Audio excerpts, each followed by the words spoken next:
കേരള മഹിളാ സംഘം കണ്ണൂർ ജില്ലാ കമ്മിറ്റി സാർവദേശീയ മഹിളാ ദിനത്തിൽ വനിതാ സംഗമം സംഘടിപ്പിച്ചു. കണ്ണൂർ NE ബൽറാം മന്ദിരത്തിൽ നടന്ന സംഗമം സംസ്ഥാന പ്രസിഡന്റ് അഡ്വക്കേറ്റ് P. വസന്ത ഉദ്ഘാടനം ചെയ്തു. സ്ത്രീകൾക്ക് സമൂഹത്തിൽ മാന്യമായി ജീവിക്കാനുള്ള അവകാശം ഔദാര്യമല്ല എന്നായിരുന്നു മഹിളാ സംഘം ഉയർത്തിയ മഹിളാ ദിന സന്ദേശം.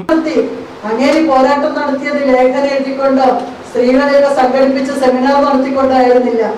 അങ്ങേരി പ്രസവിച്ചപ്പോൾ അന്ന് മാറിന്റെ വലിപ്പമനുസരിച്ച് ഒരു സ്ത്രീ, പാവപ്പെട്ട ഒരു സ്ത്രീ ഒരു കുഞ്ഞിനെ പ്രസവിക്കുകയാണെങ്കിൽ ആ കുഞ്ഞിന് മുല കൊടുക്കണമെങ്കിൽ പോലും നികുതി കൊടുക്കണമായിരുന്നു. അതാണ് മുലക്കരം.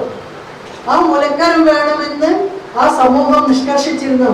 അപ്പോൾ അങ്ങേക്ക് ഒരു കുഞ്ഞിനെ പ്രസവിച്ചു. കുഞ്ഞ് അമ്മിഞ്ഞപ്പാൽ കുടിക്കാൻ വേണ്ടിയിട്ട് കണ്ണുടച്ച് കരഞ്ഞപ്പോൾ ഉദ്ഘാടന ചടങ്ങിൽ ജില്ലാ പ്രസിഡന്റ് K. മഹിജ അധ്യക്ഷത വഹിച്ചു. KM Sapna, CP Santhosh Kumar, A. Pradeepan, T. Savitri, B. Ayisha ബീബി തുടങ്ങിയവർ സംസാരിച്ചു. News desk, city news.